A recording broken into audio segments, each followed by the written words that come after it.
আনতে পারবে? আনতে পারবে না।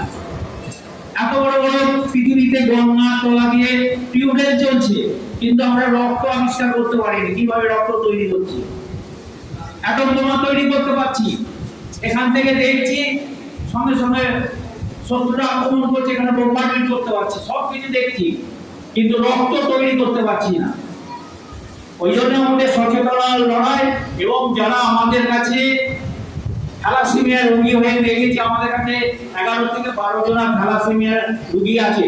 প্রতি মাসে আমাদের কাছে এসে ভিক্ষা চায় এবং ব্লাড ব্যাংকের দরজায় দরজায় ঘুরে, আর স্যার আমাদের এক বোতল রক্ত দিন। এবং দেখা যায় এক মাসের ধরো 27-28 তারিখে সে শরীর ছেড়ে দেবে, এবং তাকে যদি রক্ত না দেওয়া হয় সঙ্গে সঙ্গে ওইখানেই মারা যাবে। ব্যাপারটা বোঝা গেল, বোঝাতে পেরেছি।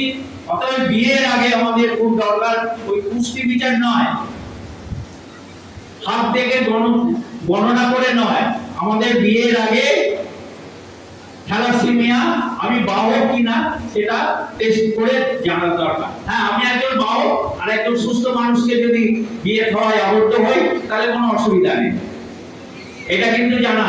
কিন্তু দুজন বাহক হলে সমস্যা কিন্তু এখানে তৈরি হবে। এবং আমি ডাক্তার বাবুদের দরজায় দরজায় গিয়ে ঘুরে যাচ্ছে, ডাক্তারবাবু আপনাকে কেউ যদি জিজ্ঞেস করে দুই বাহক তারা কি বিয়ে করবে না, আজ আমি ডাক্তার আমি কখনোই সাজেশন করবো না যে দুজন বাহক তারা বিয়ে না করবে।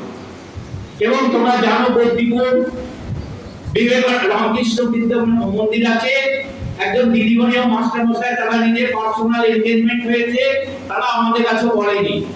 এবং দেখা গেল দুজনাই বাহক, তাদের শিশু আগে গত 15 দিন আগে আমাদের সমাজে যোগাযোগ করেছে, ইয়ে বেরিয়েছে থ্যালাসেমিয়া রোগী।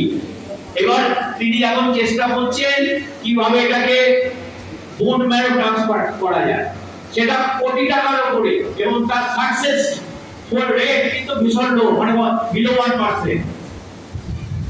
এটা হচ্ছে সমস্যা সমাজে, এবং এর রোগী কোনোদিন ভালো হবে না কত টাকা খরচা করে। তো যাক, আমি আর বিস্তারিত কিছু বলবো না, এরপরেই আমাদের